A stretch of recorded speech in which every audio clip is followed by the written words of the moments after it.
Por el Grupo Parlamentario de Esquerra Republicana, el señor Olóriz tiene la palabra. Sí, gracias, presidenta, y gracias, señor Utrera, por su intervención.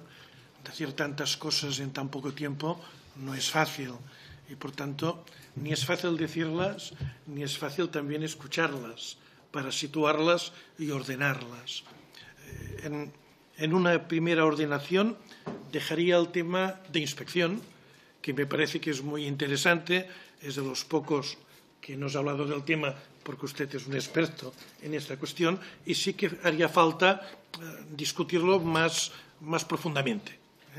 Entre otras razones, porque el poder legislativo en España no es demasiado fuerte y el Ejecutivo siempre ha sido mucho más fuerte que el Legislativo. Por tanto, no es solo un tema de educación, sería un tema también de repartir responsabilidades, no solo en el tema de educación, entre legislativo, educativo, y ahora que está más de moda el judicial, también saber qué es lo que ha de tener en cuenta el judicial en todas estas cuestiones. Pero lo dejaría para más tarde, cuando a lo mejor, si esto prosigue adelante, nos encontremos con un epígrafe que sea inspección y a lo mejor tendremos que hacer nuevas comparecencias para hablar más y mejor del tema.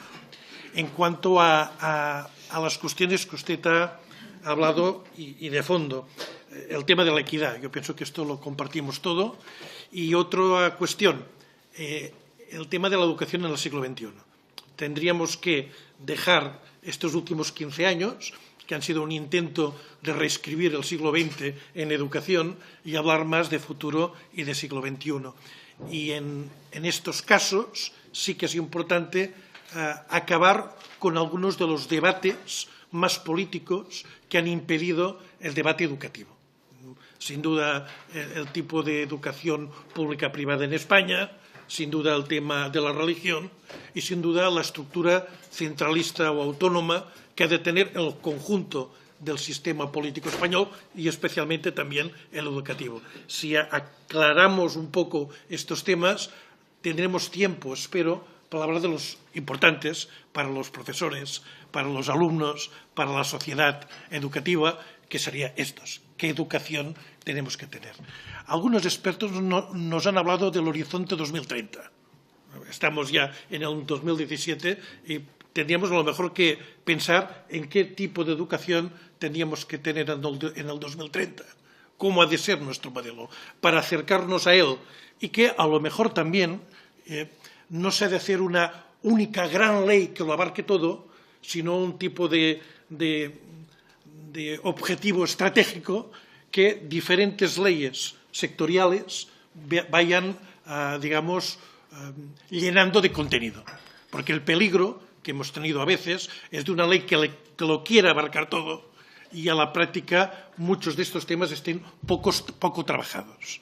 También muy importante la transición del modelo actual a este del 2030. Usted lo ha dicho, en muchos casos no tenemos los medios económicos para hacerlo. Se tendría que hacer un programa plurianual para asegurar estos medios. En otros casos no tenemos la estructura formativa adecuada. Esto lo ha dicho. Tendríamos que hablar con universidad, etcétera, para trabajar el modelo del profesor del 2030, porque tendremos que arar, no con los bueyes, con los profesores que tenemos. Ahora habrán nuevas oposiciones con el viejo modelo. Por tanto, tendremos que ver con este material humano muy importante, sin duda, pero cómo podemos asegurar que en el 2030 tengamos un modelo de profesor adecuado ¿a qué? A la metodología y al modelo de escuela que queremos tener. Y en este sentido, si aclaramos conceptos generales, nos podemos poner de acuerdo en los particulares. Es decir, si el principio de la autonomía es muy importante, el centro de la autonomía debe ser la escuela. Si estamos de acuerdo en que la escuela y el alumno es el objetivo más importante, algunos viejos fantasmas se podrían hacer desaparecer. Y sin duda, si la escuela es la base, la metodología debe estar de acuerdo con este proyecto. Y en este sentido, me gustaría que usted me comentase el tema de proyectos educativos, la importancia del proyecto educativo, la importancia del modelo de dirección, ligado a este proyecto educativo. Aquí se habla muchas veces del poder del director. Yo soy más partidario del poder de un equipo directivo con un proyecto consensuado y que no sea de 4 años, sino que vayan más allí. Y también otro elemento clave para la equidad, digamos, el contexto social, el contexto donde la escuela se mueve. Y, por tanto, la importancia de encontrar instrumentos de colaboración con la sociedad, que la escuela esté arropada por su ayuntamiento. Puede que sea importante el papel de los ayuntamientos en el futuro, que sea arropado por la estructura social que tiene y a la que ha de dar respuesta. Y una última cuestión, el tema del MIR.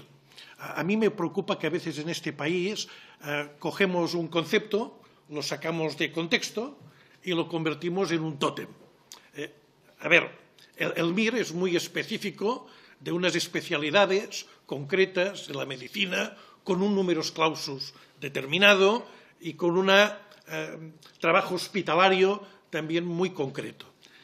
Si queremos decir MIR de que ningún profesor pueda impartir clases sin un periodo práctico básico e importante, imprescindible para que sea profesor, estaríamos de acuerdo. Pero en todo caso, basemos en esto con la universidad, es decir, qué modelo de profesor ha de salir de la universidad, qué trabajo práctico ha de tener. Muchas gracias.